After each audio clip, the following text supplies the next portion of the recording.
Assalamualaikum warahmatullahi wabarakatuh.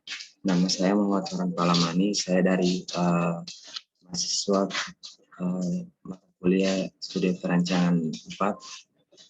Saya ingin melakukan presentasi dari hasil apa yang saya buat pada mata kuliah kali ini, yaitu bangunan bentang lebar yang terlebih khususnya kepada stadion sepak bola.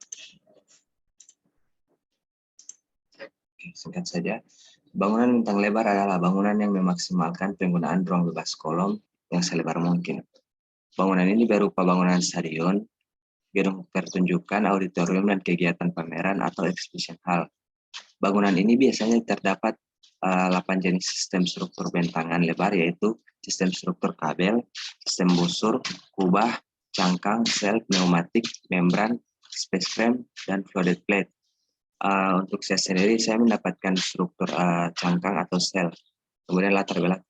Stadion adalah sebuah bangunan yang umumnya digunakan untuk menyelenggarakan acara olahraga, di mana di dalamnya terdapat lapangan atau pentas yang dikelilingi tempat berdiri atau tempat duduk bagi penonton. Kemudian, stadion modern seringkali mempunyai atap di tribun penonton, tapi juga ada pun stadion yang tak beratap sama sekali. Untuk saya sendiri, saya mendapatkan struktur cangkang atau stadion yang atapnya berbentuk cangkang seperti yang pada studi kasus, yaitu Khalifa Stadium, merupakan stadion khusus multifungsi yang terletak di Doha, Qatar. Stadion ini dibuka pada tahun 1976, tetapi direnovasi total hingga tahun 2005, serta diperbesar kapasitasnya untuk Asian Games 2006 dari awalnya 20.000 tempat duduk menjadi 50.000 tempat duduk. Stadion ini dirancang oleh Dar Al-Handasan dengan kerjasama dari berbagai kontraktor lainnya seperti Porsche, Medina Contracting Co, dan lain-lain. Kemudian pada lokasi saya mengambil lokasi tapak berada di Desa Ilo Heluma. Desa Ilo Heluma ini merupakan sebuah desa yang terletak dalam daerah atau kecamatan Tilong Kabila, Kabupaten Bone Bolango, Provinsi Gorontalo, Indonesia. Lokasi tapak tepat berada pada dekat area center point Bone Bolango. Bisa dilihat pada gambar. Ini terdapat peta dari Kabila. Itu adalah center point. Kemudian saya mengambil tapak sebesar 18.000 hektar. Kemudian tujuan perancangan. Tujuan perancangan yang pertama ialah untuk mengetahui bagaimana cara menyusun konsep perancangan stadion bentang lebar ini, kemudian mewadahi dan meningkatkan aktivitas olahraga sepak bola di Provinsi Gorontalo. Kemudian yang ketiga, meningkatkan perekonomian daerah. Kemudian rumusan masalah, yaitu yang pertama, bagaimana cara membangun konsep perancangan dari stadion sepak bola dengan bentang lebar. Kemudian yang kedua, hal apa yang harus dilakukan untuk wadah dari olahraga ini dapat meningkatkan aktivitas olahraga di Provinsi Gorontalo. Kemudian yang ketiga, bagaimana cara agar pembangunan stadion ini dapat meningkatkan perekonomian daerah. Kemudian yang masuk ke dalam manfaat perancangan, manfaatnya itu menjadi wadah atau tempat untuk olahraga dengan fasilitas lengkap serta sebagai tempat berkumpulnya orang di dalam masa banyak, sehingga dapat meningkatkan perekonomian daerah dengan penjualan tiket dan merchandise, serta tempat penyaluran hobi dan bakat masyarakat setempat. Kemudian masuk ke analisis SWOT. Lokasi tapak. Lokasi tapak berada pada Jalan Profesor Dr. Ing B.J. Habibie, Ilo Heluma, Tilong Kabila, Kabupaten Bone Bolango, Gorontalo, dengan kode pos 96119, dengan luas 18 hektar, dengan jenis tanah gembur atau tanah persawahan. Oke, untuk kekuatannya sendiri, berdasarkan RT RW Kabupaten Bone Bolango,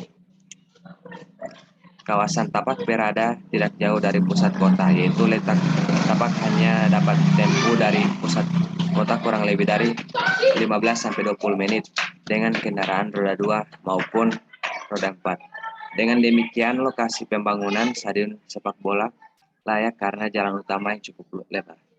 Kemudian untuk kelemahan atau weakness, kelemahan dari lokasi tapak ialah tanah dari tapak merupakan area persawahan yang sangat luas dan memiliki struktur tanah yang gembur sehingga tidak terlalu baik untuk dijadikan pembangunan. Solusinya adalah dengan menimbun lokasi untuk pengerasan struktur tanah dari tapak agar dapat dengan mudah membangun struktur yang kuat untuk dibangun. Kemudian untuk opportunity atau peluang yang sangat besar apabila tapak digunakan ialah penunjang olahraga di Kabupaten Gorontalo, terlebih di Kabupaten Bone Bolango. Hal ini dapat meningkatkan perekonomian dan juga sepak bola di daerah tersebut akan menjadi maju. Kemudian threats atau ancaman. Ancaman pada lokasi tapak terdapat beberapa diantaranya yaitu menciptakan bagaimana cara menciptakan bangunan bentang fisik yang tahan akan kekuatan bencana alam, dan yang kedua ialah menimbun tanah persawahan yang gembur menjadi tanah keras untuk pembangunan dengan luas 18 hektar.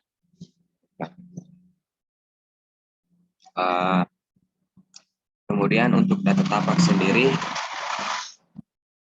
lokasi tapak sesuai saya bilang tadi, kemudian luas tanah yaitu 18 hektar, luas bangunan kurang lebih 5 sampai 6 hektar, luas jalan utama yaitu lebarnya 13 meter yaitu Jalan B.J. Habibie, kemudian koefisien dasar bangunan itu atau KDB mencapai 40%, kemudian koefisien lantai bangunan atau KLB itu 1,6, kemudian garis sempadan bangunan 14 meter. Ketinggian bangunan 3 sampai 4 lantai. Oke. Pada sekitar tapak terdapat bagian luar vegetasi sepanjang jalan utama dengan saluran drainase atau parit pada luar tapak. Pada dalam tapak hanya terdapat beberapa pohon kelapa karena lokasi tapak merupakan area persawahan dan berkontur rata.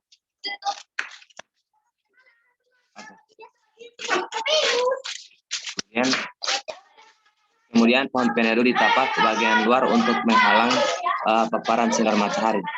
Bagiannya terdapat beberapa pohon kelapa. Kemudian data existing. Pada data existing tapak itu bisa dilihat terdapat banyak sekali batasan-batasan. Yang pertama itu pada bagian utara terdapat Bonbol Galeri dan coffee shop. Kemudian pada bagian utara juga terdapat masjid yang tepat pada center point. Kemudian terdapat juga kantor dinas kependudukan. Terus ada kampus 4 Bone Bolango. Baru terdapat juga lokasi center point. Sebelah selatan site di area site merupakan area persawahan. Pada bagian timur terdapat sekolah Maninsan Cendekia. Oke, kemudian sirkulasi sekitar tapak. Untuk sirkulasi sekitar tapak, pada bagian barat tapak terdapat Jalan Muhammadiyah Van Gobel. Jalan ini memiliki lebar 7 meter sehingga cukup untuk akses ke dalam site. Kemudian pada bagian utara terdapat Jalan B.J. Habibie yang memiliki lebar 13 meter dengan pembatas jalan di tengah. Kemudian terdapat juga jalan menuju kampus 4. Kemudian pada bagian timur tapak terdapat Jalan Kasmat Lahai dengan lebar 9 meter. Oke, bisa dilihat akses menuju lokasi tapak sangat beragam, yaitu bisa berada dari jalan sini, bisa berada dari Jalan Kasmat Lahai, arah ke kampus 4, dan arah ke Maninsan Cendekia. Oke, akses kendaraan ini bisa dilalui oleh kendaraan bis untuk tim ofisial dan yang lain-lain. Kemudian bisa dilewati juga oleh mobil pribadi, oleh mobil-mobil angkutan, kemudian bisa dilewati oleh motor dan bentor. Oke, untuk saluran drainase. Untuk saluran drainase ini tidak begitu membahayakan karena menurut saya drainase atau pengutusan adalah pembuangan massa air secara alami uh, atau buatan dari permukaan atau bawah permukaan dari suatu tempat. Kemudian pada tapak ini drainasenya berada sepanjang jalan B.J. Habibie. Kemudian di jalan Kasmatlahi juga terdapat parit yang menurut saya cukup besar, dan sampai ke jalan yang menuju tempat lokasi kampus 4 di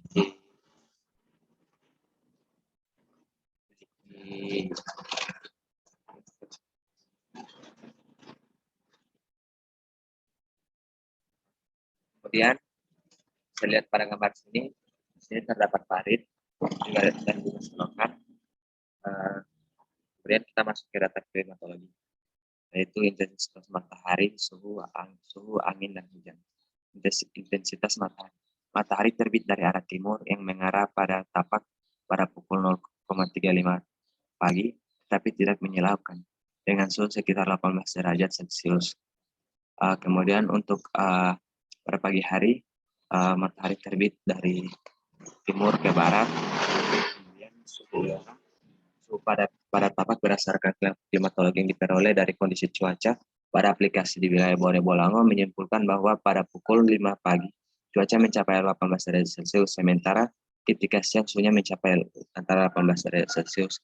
Jadi masalah pada kondisi tapak tersebut hanyalah kurangnya vegetasi karena merupakan area persawahan. Maksudnya kurangnya vegetasi pohon peneduh seperti itu.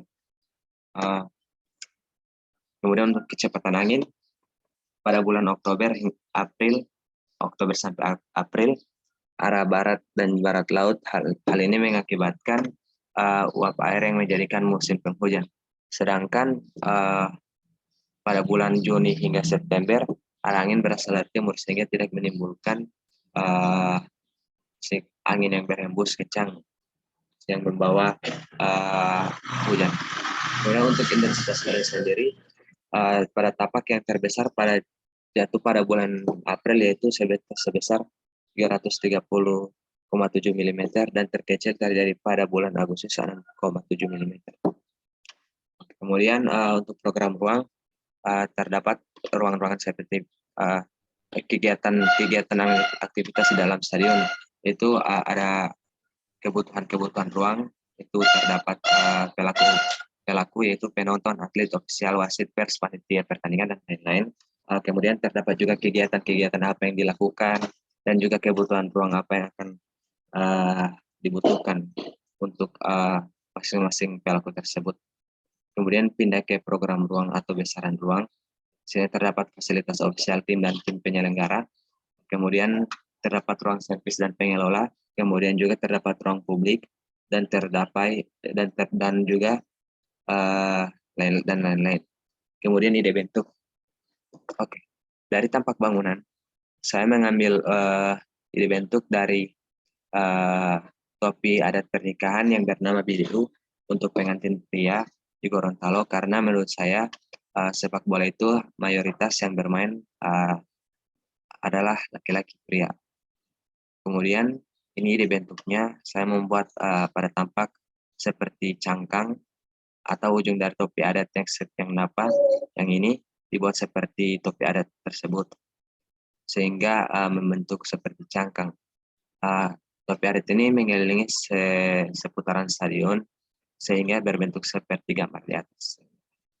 Kemudian untuk denah, saya mengambil ide bentuk dari tempat sabun mandi. Hal ini bukan karena sembarangan, karena ide bentuk dari denah ini di mana perlu kita ketahui bahwa mandi merupakan kebutuhan terlebih pada aktivitas olahraga, yaitu mengharuskan mandi dan menggunakan sabun. Maka dari itu ide bentuk dari stadion tersebut menggunakan sabun.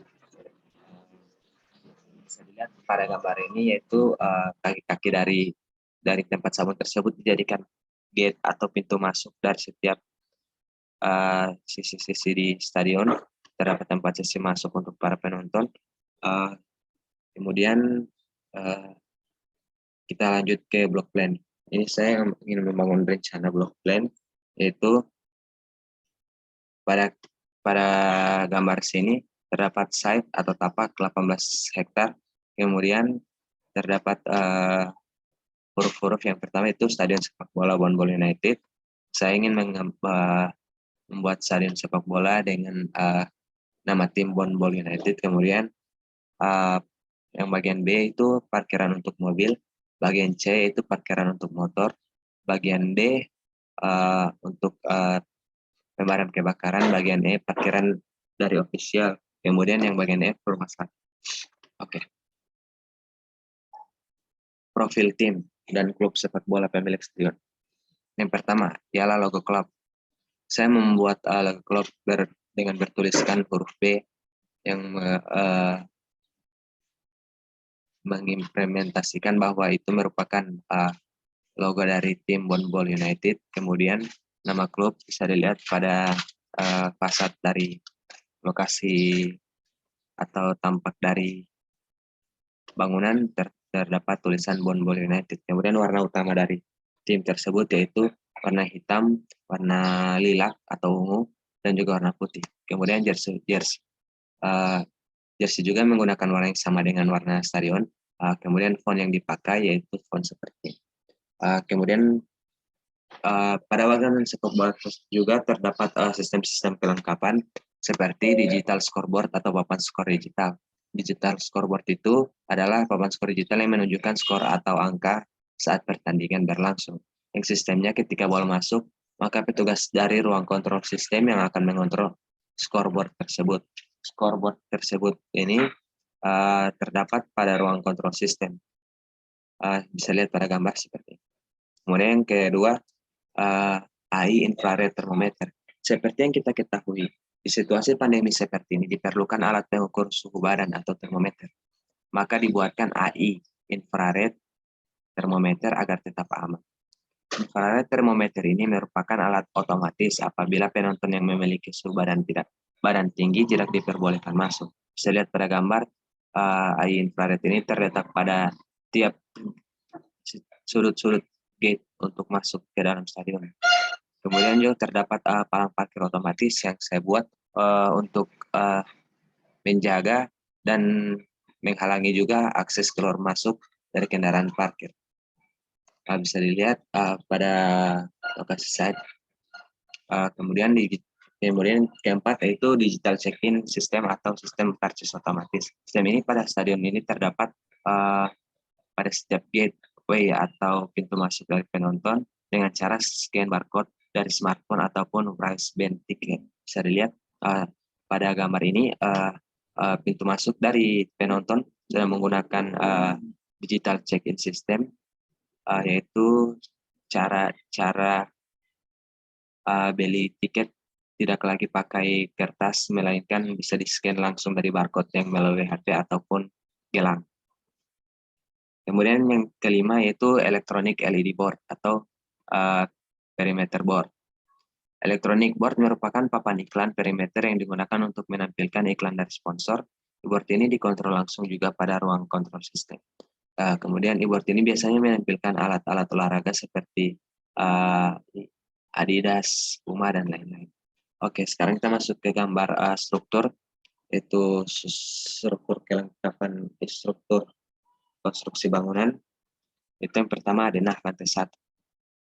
Untuk denah lantai 1 seperti ini, terdapat 4 pintu masuk, terdapat 2 pintu masuk yaitu pintu masuk utama yang berada sebelah sini. Di sini juga terdapat semua ruangan dari tim yang akan bertanding dan juga ofisial.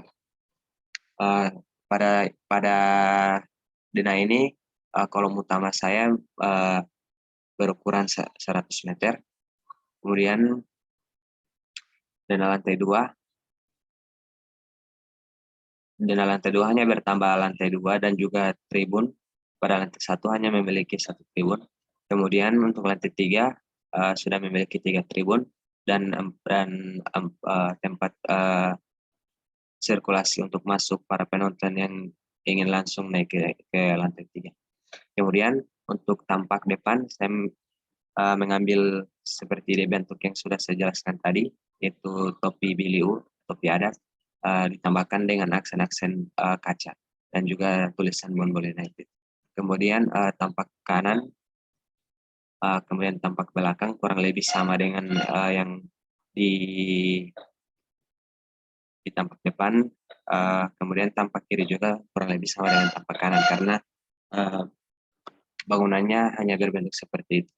Kemudian untuk tampak atas, yang ini adalah struktur cangkang yang saya buat seperti ini. Inilah potongan AA atau potongan melintang. Mohon maaf, ini saya tidak bisa zoom karena masalah pada AutoCAD saya. Jadi saya tidak dapat mengekspor file DWG-nya. Kemudian untuk potongan BB, kemudian terdapat rangka atap yang struktur cangkang. Di dalamnya ini terdapat seperti pembesian yang menopang si struktur cangkangnya tersebut. Kemudian terdapat proyeksi dari atap, rencana pondasi, itu bore pile, kemudian pondasi telapak, rencana kolom, rencana sloof, rencana instalasi listrik lantai 1, rencana instalasi listrik lantai 2, kemudian rencana balok dan ring balok, kemudian rencana utilitas lantai 1, rencana utilitas lantai 2, kemudian sudah memasuki detail struktur, itu terdapat gambar detail pondasi tiang pancang, kemudian terdapat detail pile cap, kemudian detail pile cap lagi, kemudian ada detail tie beam, ada juga detail sloof kolom dan ring balok, dan detail septic tank. Kemudian ini hasil dari render saya. Bisa dilihat warna bangunan tetap berwarna ungu atau lilat. Kemudian di sini terdapat lingkaran jalan untuk akses yang masuk ke dalam stadion. Pada bagian belakang ini terdapat parkir bis dan hanya dikhususkan untuk ofisial. Kemudian ini tampak depan. Kemudian ini hasil render dari tribunnya, dan juga ini detail dari struktur cangkang yang saya buat. Kemudian ini adalah pintu masuk untuk pintu keluar dari para pemain untuk menuju ke lapangan. Ini yang saya bilang tadi, ini digital check-in system. Kemudian terdapat shading-shading yang saya buat mengikuti struktur cangkang juga seperti ini. Karena di Gorontalo merupakan juga daerah panas, jadi saya memilih shading seperti ini. Kemudian ini tampak dari dalam ruangan menu dengan view menuju di luar bangunan. Kemudian ini hasil render dari ruang ganti pemain. Kemudian ini bisa dilihat sudah saya render sekalian dengan side plane-nya. Ini shading yang tadi. Ini pintu masuk utama. Ini yang tadi karena situasi pandemi. Kemudian ini bench untuk pemain cadangan dan official tim. Kemudian ini lapangan utamanya. Ini merupakan gate B atau pintu masuk B. Salah satu ruangan. Kemudian ruang ganti lagi. Terus ada tugu polo-palo dan juga tulisan seperti tertulis Bonbol United International Stadium. Sini terdapat banyak vegetasi. Sebelah kiri ini merupakan tempat parkir untuk mobil, dan sebelah kanan merupakan tempat parkir untuk motor. Saya lihat ini tempat parkir untuk yang cukup aksesnya cukup uh, luas menuju stadion utama. Kemudian ini tampak atas perspektif. Terdapat juga tempat parkir dari ofisial. Sana terdapat fire station atau mobil pemadam kebakaran. Di sini merupakan tempat parkir dari mobil, tempat parkir mobil lagi. Ini ialah palang porter otomatis. Kemudian tampak depan lagi dan juga mobil pemadam, kantor pemadam kebakaran. Sekian presentasi dari saya. Wassalamualaikum warahmatullahi wabarakatuh.